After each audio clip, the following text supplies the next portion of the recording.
నేను వారియర్ని, నేను ఫైటర్ని అని ఎప్పుడూ చెప్పుకుంటుంటారు, కానీ ఎక్కడో వెనకబడుతుంటారు. పబ్లిక్లో ఉంటా కాబట్టి I'm very happy.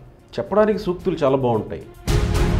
Gandhi భవన్లోనో social మీడియాలోనో మైకుల ముందలనో హడావుడి చేస్తుంటాడు.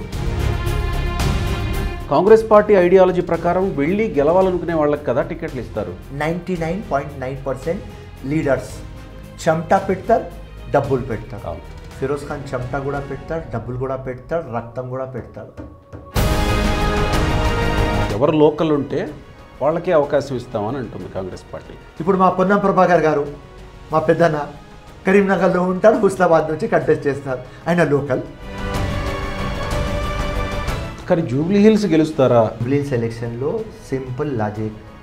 ఇక్కడ ఎంఐఎం క్యాండిడేట్ పెట్టాలి, చంద్రబాబు నాయుడు గారు సాఫ్ట్ కార్నర్ ఉండాలి, ఉంటేనే మనం ఎలక్షన్ గెలవచ్చు.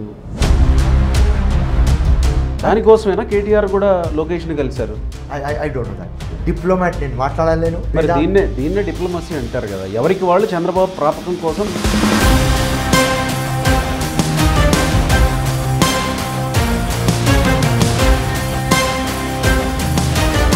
సో అందుకు కేసీఆర్ జైలుకు వెళ్ళాడు, అంతే. కేటీఆర్ జైలుకు వెళ్ళాడు, అంతే. హరీష్ రావు జైలుకు వెళ్ళాడు, అంతే.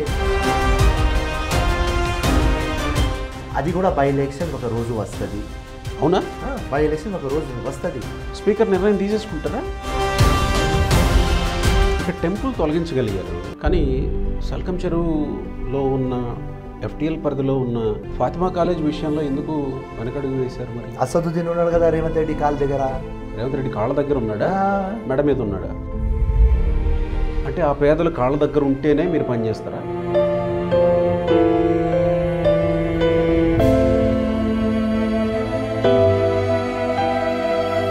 అది కరెక్ట్.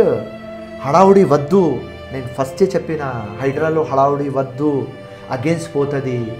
దానికోసం ఇప్పుడు మెత్తగా అయినాం కదా. 3 గంటలకి రేవంత్ రెడ్డి ఒంటరిగా వెళ్తాడు, సెక్యూరిటీ ఉండదు, మైహోమ్ ముజాకి పోతాడు.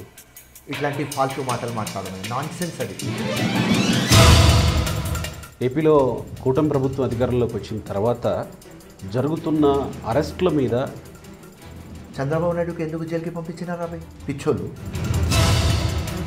లోకేష్ మంత్రిగా ఇప్పుడు చేస్తున్న పరిపాలన మీద మీ అభిప్రాయం ఏంటి? లోకేష్ అప్పుడు ఇంత స్మార్ట్ కాదు.